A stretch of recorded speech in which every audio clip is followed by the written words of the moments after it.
Welcome to Sex Ed with DB. I'm your host, Danielle Bezalel. Let's get into it.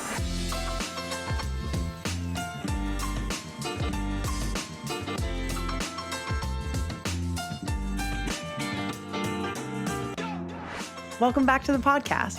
If you love and support the work that we do, join my crew on Patreon to win amazing prizes like our adorable merch, exclusive behind-the-scenes content, private sessions with yours truly, and incredible sex toys. Go to patreon.com/sexedwithdb to join my crew. Get discounts at all of my favorite brands at sexedwithdb.com.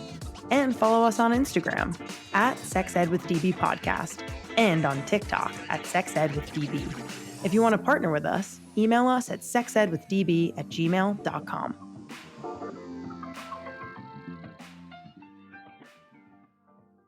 Hello.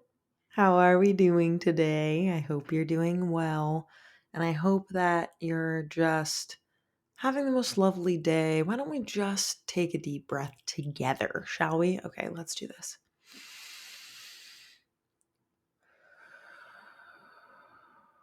Yeah, that's good. Let's do one more.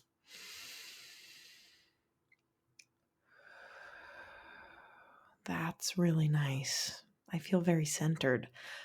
Well, let's uncenter ourselves. No, I'm just kidding. We can still stay centered and quiet. I'm just not a very quiet person, you know? If you listen to this and you really like this podcast, you just know that I'm like loud and sarcastic and I curse and I'm wild and I'm just not a centered person, and we just need to know ourselves.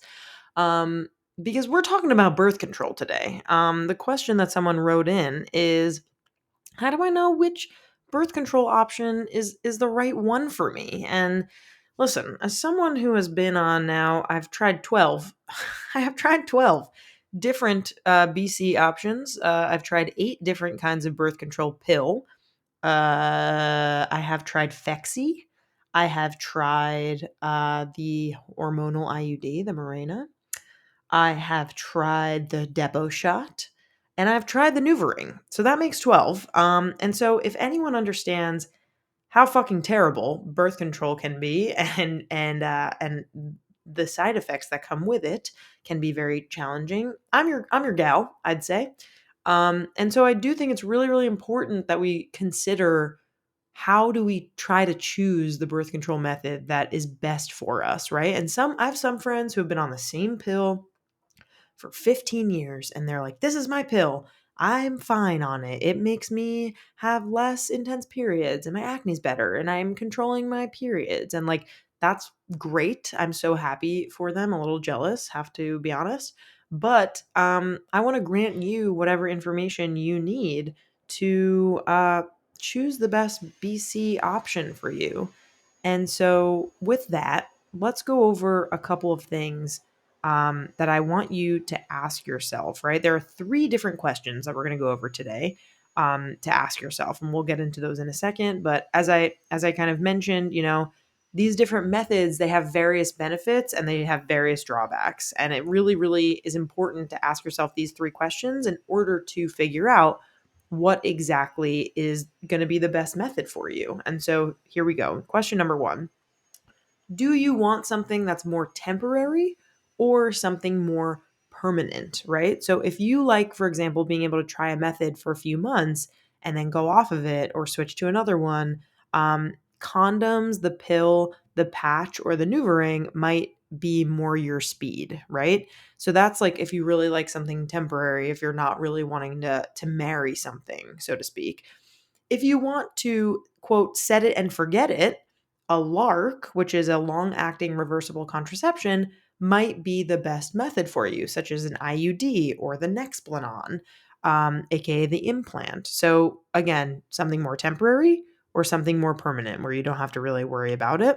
Obviously, the something more permanent is more challenging to remove. So if you're somebody who is worried about the adverse effects that you might have from birth control, a set it and forget it model might not be the best thing for you. You might want to consider one of those other things that I mentioned, like the pill, the patch, NuvaRing, condoms, etc. Question number 2, do you want something with hormones or something without hormones? And this is important because if you're someone who really likes hormonal birth control because of the positive side effects that it can bring, right? We talked about this with my friend on the pill. Regulate your menstrual cycle, decrease acne, make periods less painful. You might want to try the pill, the patch, or the hormonal IUD, as well as there's the NuvaRing or the shot. Those are all the hormonal options out there. If you know that you're like me and your body's like, you can go fuck yourself. I do not want extra hormones in here because you react negatively to hormonal birth control pill because of the negative side effects that it can have, such as headaches, mood changes, a decrease in sexual libido, vaginal dryness, anxiety, right? You might want to try the copper IUD, no hormones there. Phexi, which is a non-hormonal gel that is inserted by you into the vagina up to, I believe it's an hour before sexual intercourse, or condoms do not have hormones. So, hormones or no hormones. And the third question is what's your relationship to your period? Do you want to get a period every month? Do you want it never, not at all? Or do you want somewhere in between because you kind of like the reminder, right? If you're someone who likes to get reassurance that you're not pregnant by getting a period every month or just because you want to, depending on your cycle, you may want to try the pill, the NuvaRing, the patch, or condoms. There are also birth control pills that you can take to get your period every 3 months. So it's somewhere in between. If you're someone who would rather never see your period again, you could try the hormonal IUD. Many people's experiences on the hormonal IUD is maybe when they first get it, they could experience spotting or heavier periods for a little bit. But once it kind of levels out, many people do not get a period on the hormonal IUD, which a lot of people like. They like that side effect. Here's a recommendation for you, though. This, again, this is not medical advice. I'm a sex educator. I'm here to educate. But before you make a decision about a new birth control method, make an appointment with your medical provider to really make sure that it's the best choice for you. Your medical provider could have information that you are not privy to about your history or about the things that you have tried in the past, or they might want to have a conversation with you about the potential side effects and make sure that you are okay with those side effects. And so you're in the know before you make a decision. I hope that is helpful. I really hope that whatever birth control journey that you are on, it is better than the one that I have had. And if yours has sucked like me, just know that you're not alone. There are many, many people out there who have really adverse reactions to birth control. And at the end of the day, birth control should be accessible to absolutely everyone. It should be free. People deserve to prevent unwanted pregnancies, and we have the science where the positive impacts of hormonal birth control are really, really important to people. Really lessening that period pain and lowering acne, and really all of those things are worth discussing and worth celebrating for people who they help. Thank you so much for tuning in. I hope you have a beautiful weekend ahead. Love you so much. And I really hope that you write in more questions, please. We're kind of running out of questions. If you go to our link in our bio in our Instagram, if you scroll all the way down to our link tree and scroll down, there's ask sex ed, ask a sex ed question, and you can find our Google form there. Thank you so much for tuning in. Bye.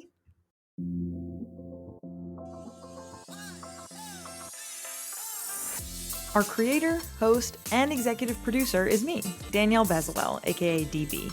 Our co-producer and communications lead is Cathren Cohen. Our social media intern is Sarah Kelly. Our music theme is by Hook Sounds. Thank you so much to our featured guests, partners, and our listeners. Want to advertise with us? Email us at sexedwithdb@gmail.com. For more sex ed content, follow us on IG at sexedwithdb podcast and on TikTok at sexedwithdb. See you next time.